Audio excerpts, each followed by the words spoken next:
வணக்கம். மருதமலை முருகா ஜோதி நிலையம், கொல்லிமலை ஜோசியர் 9 தலைவர்களாக ஜோதிடம் பார்க்கும் ஜோசியர் பேசுகிறேன்.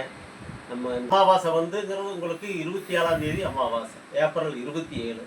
அதிலிருந்து நம்மளுக்கு பார்த்தீங்கன்னா மேச ராசி, விருச்சிக ராசி, கடக ராசி, மகர ராசி, இந்த ராசிகளுக்கெல்லாம் முருகனுடைய அருள் பெற்ற ராசி. அதனால உங்களுக்கு இந்த வளர்ச்சியாகக்கூடிய ராசி.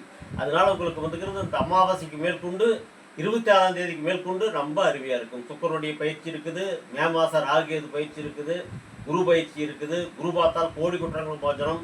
உங்களுக்கு இந்த சனி பயிற்சி இருக்கிறதுனால உங்களுக்கு விருச்சிக ராசிக்கு, மேச ராசிக்கு, மகர ராசிக்கு, கடக ராசிக்கு, இது மாதிரி ராசிகளுக்கெல்லாம் யோக ராசியாக வர்றாரு.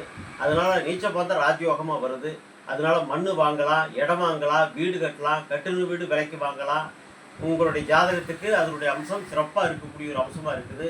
அதனால தொழில் ஒரு மாறுதலை, தொழில் நல்லா மாற்றமாகும்.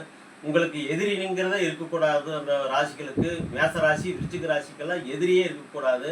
நம்ம ஒருத்தர் இன்னைக்கு எதிராக உங்களை பற்றி கேவலமாக பேசினா கூட ஓசரை பண்ணுற அளவுக்கு உங்களுடைய காரியம் நம்மளை இப்படி பேசிட்டுமே, அவர் இந்த அளவுக்கு வந்துட்டாரே, 4 பேர் மதிக்கிற அளவுக்கு நல்லா வந்துட்டாரு அப்படிங்கிற மாதிரி அந்த ஏளனமாக பேசுகிறவங்க கூட எதிர்பார்க்கக்கூடிய சூழ்நிலைகளாக வரும்.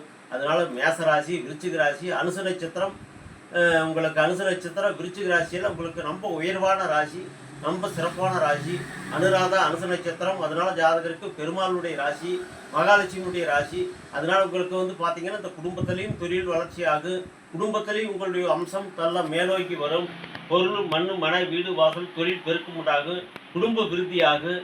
பார்த்தீங்கன்னா ஒன்றுமே தொழில் பண்ண முடியல, தடங்களாக இருக்குது. எந்த காரியம் எடுத்தாலும் காலதாமதம், தவணை வர தடங்கள் ஆகுது அப்படின்னு யோசனை பண்ணிக்கிட்டு இருந்த காரியங்கள் கூட இந்த உங்களுக்கு வர்ற 27ஆம் தேதிக்கு மேற்கொண்டு, ஏப்ரல் 27ஆம் தேதிக்கு மேற்கொண்டு ரொம்ப அருமையாக ஒரு மாற்றமாகி வரும். உங்களுக்கு வர்ற பௌர்ணமிக்குள் கூட நீங்கள் ஏதோ ஒரு புரட்சிகரமாக, வெற்றிகரமாக ஏதோ ஒன்று செய்யக்கூடிய ஒரு பவர்களாக உங்களுக்கு வரும். அதனால் நீங்கள் ஒன்றும் கவலைப்பட வேண்டியதில்லை. நீங்கள் கும்பிடக்கூடிய சாமி மருதமலை முருகன், திருச்செந்தூர் முருகன், பள்ளி முருகன், இது மாதிரி தெய்வங்களுக்கு திருச்செந்தூர் போங்க, கடலில் குடிச்சிட்டு திருச்செந்தூர் முருகனுக்கு சந்திரக்கா பலகாரம் பண்ணுங்கள், தங்கத்தேர் பார்த்துட்டு வாங்க, ரொம்ப தெளிவாக இருக்கும்.